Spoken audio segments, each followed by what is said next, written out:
So that's a world I want to live in. I have another story. It's called The Idiot.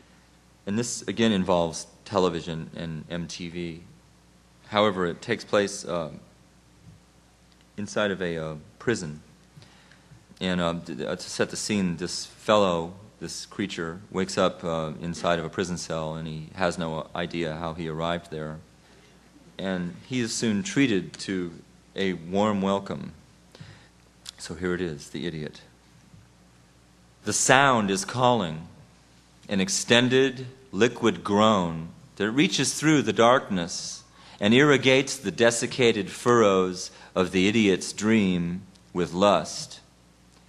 The idiot tries to speak in response, but no air comes out. His tongue is a swollen purple corpse, growing and replacing the negative space in his mouth with sweet black matter.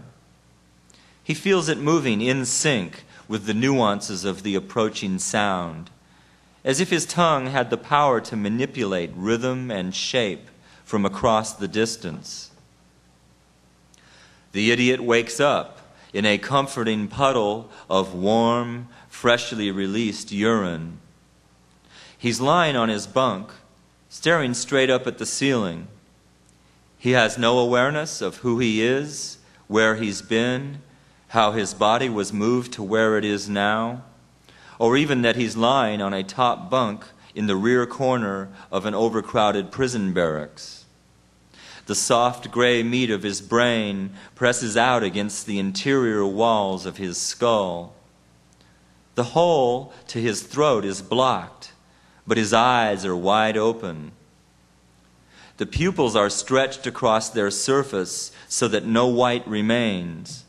Two perfectly round black holes in the thick, dead skin of his porcine face.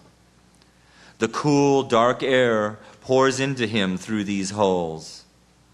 It gestates in his stomach and insulates his insides against sensation, then squeezes back out through the pores in his skin, submerging him in black fluid.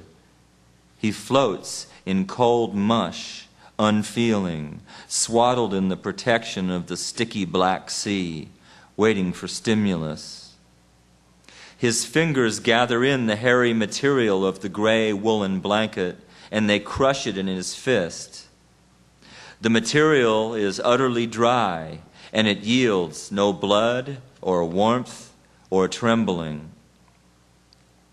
His first memory is of strangling something.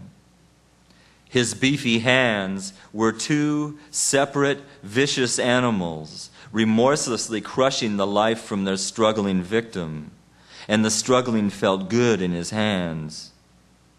Then, the feel of a thick, hot, granular liquid extruding between his fingers, as if he were diving rapturously with groping hands outstretched into a pool of stiffening blood.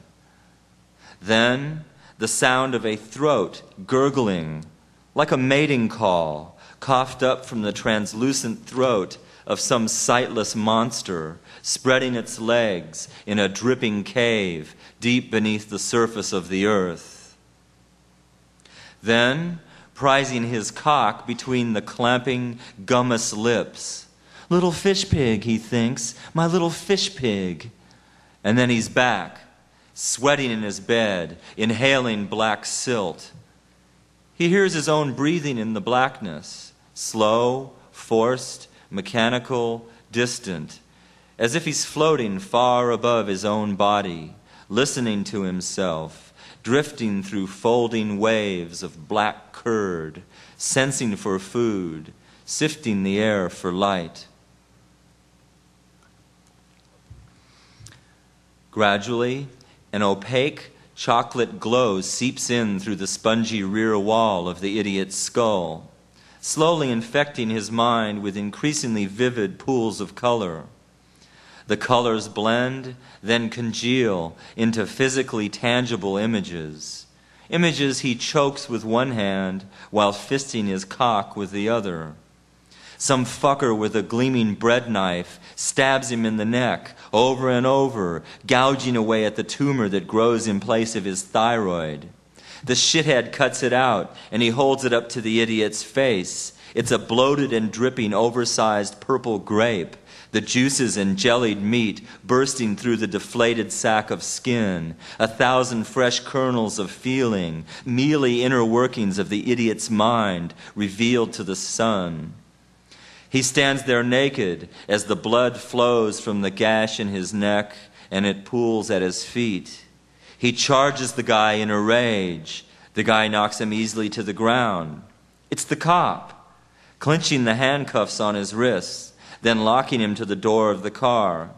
He can smell the cheap cologne on the cop's neck, mixed in with fresh cop sweat, like raw steak smeared with crushed roses. The fucker, I'll smash his fucking face into hamburger. Blood on my knife, motherfucker. Shit on my dick, motherfucker. Shit on my dick, motherfucker. Make it sweet, man. Suck the shit off my dick, fish pig. Chop you up, little girl. Put on your sticky red lipstick, little girl. Kiss, kiss, kiss on the tip of my sweet white dick, little darling. I love you, I love you, I love you, I love you. Like dense black clay, forcing itself out in spasms through an opening and closing wound in the ocean floor, the sound chews and sucks and coagulates back into itself, coming closer now, in richly bubbling waves that roll through the lightless distance across the barracks and gently lick the semi-conscious face of the idiot with the promise of forced sexual invasion, blood, and sperm. Then the sound is suddenly at his ear, up close, brushing the leathery flap of skin with its lips, sucking thick saliva through the cracks between its teeth. But now he's just as certain it's coming from across the barracks, maybe somewhere down along the floor, a familiar sound, like the fluid shifting in his congested lungs, or the sound of his blood rustling through the fibrous corridors of his arteries and veins. He opens his mouth, stretching his purple lips around the hard shape of the sound, and as it enters him, it warms his lower intestines, and it scrapes his nerves at the outer edges of his skin with razors. It's the sound of suffering, of helpless, pointless suffering, and it fills the idiot with love. As his mind lifts up above the naked shell of his body on the bunk, he drifts across the barracks, and he sees that all the other bunks are now empty. The blankets and sheets are strewn along the walkway between the rows of beds, and they lead to the far corner like torn, scattered raiments left in the wake of a religious procession. The subdued blue light of a television silhouettes the gathered crowd of prisoners. They stand in a circle around the source of the sound. The idiot floats over towards them silently, then hangs in the air above the scene. He's on his hands and knees, a bulky, middle-aged man with the stunned, overly shiny eye of a cow. His stomach sack sways heavily beneath his torso. He looks like a downed boxer, except that he's naked, and there's one red hole where one eye should be, and the other eye dangles from a tenuous cable of optic nerves. It perches on the ledge of his cheek, dilating and scanning in rhythm with the hyper-real MTV graphics that flood out from the television screen.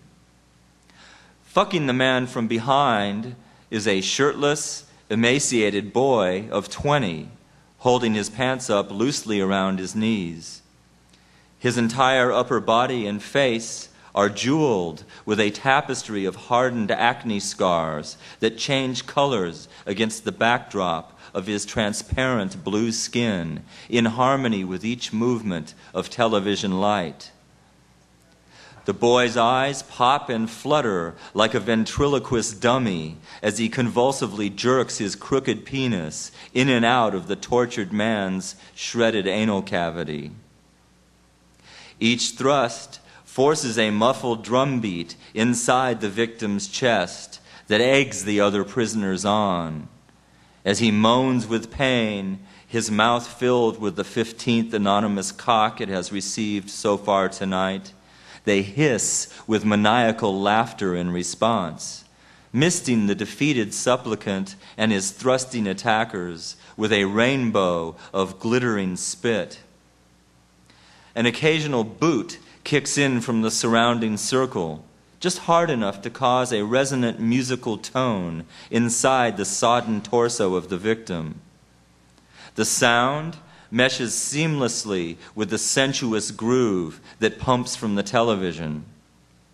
Behind the polished glass, swimming in a kaleidoscope of computer-enhanced color, prismatic light, and glistening plastic, stands the ruby-lipped media star, a goddess impresario, breathily serenading the prisoners, generously feeding their arousal as they work. The idiot floats in the darkness above the crowd, just beyond the aura of multicolored light, trying to remember how his mind and body fit together. But the choking sound the man makes, as his mouth is fucked by an inmate with the dense silver and red body hair of an ape and the face of a rat, confuses the idiot. The sound is like a secret language spoken just for his ears, but he can't quite understand it. It blends his memories in with the scene beneath him. The contusion that mirrored the shape of his fist on the pale back of the child, the blood that lifted up from beneath and filled the tiny pores with 1,000 crimson beads against a sea of tender, bruising skin. There, that same wound is shining now on the heaving back of the suffering man. The sweet, slippery tongue that he bit and chewed, he feels it now, ripped from his own mouth. The little delicate finger, as if the brittle bones inside it were made from glass, tasting like peanut butter and garden dirt, lying there now like a discarded piece of exotic white fruit on the blackened concrete beneath him. His little eyes were so dry and faded blue, as if the idiot could leach the bitter colors free from the iris as he chewed them. The forced asthmatic breath, the air that passed through the trachea mixed with sperm and spit, now strangling in the chest of the fallen man. The pathetic tick of the heart, how that felt, cupped in his hands as he kissed it. He feels it faintly now, meshing with the rhythm of the music in the screen. A world of beauty and magic and television and wonder spinning in the mind of the idiot as he watches his body below him, as they finally tire with raping him and they begin to cut away his own fingers. He feels each broken digit separate from his hand without pain, like soggy pieces of some mealy vegetable that have nothing to do with his body. And the sound is now raging in his head, an ocean of steaming blood rushing over the outer rim of an immense crater, boiling and seething with lava. And as the sound now overwhelms him, the idiot is brought fully back into his mutilated body. He feels the severed fingers pressed one after another into the loose wound of his rectum.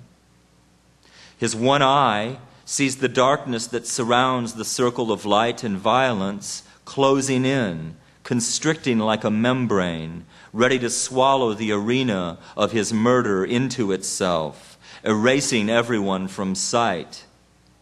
He feels his cock and balls roughly sawed, then pulled free from his body, as if his genitals were a living parasite excised from its host. Then he feels this same creature stuffed into his mouth. He feels the clump of slime and meat blocking his throat. Then he feels himself inhaling, suffocating. He feels the knives and razors and shards of glass cutting and probing the layers of fat and sinew of his body. He sees with his frantic eye the beautiful woman in the screen. He sees her watching from inside the shifting glow with her shiny red lips slightly parted, furiously instructing and goading the killers on like an enraged demon mother.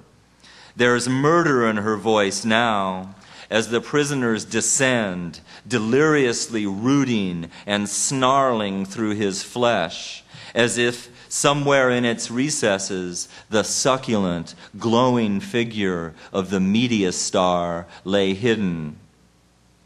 The idiot's body squirms with ecstasy as they hack. So, now the idiot remembers the source of the sound that first woke him in his bunk. It's the sound of his own exhaling voice, set free in a sudden rush of air as his lungs are ripped open, an orgasmic eruption of sulfurous love that merges sonorously with the soothing, processed layers of her television voice, joining each prisoner together in a shared spirit of selfless release in the enfolding womb of music and light. That's all for me, folks.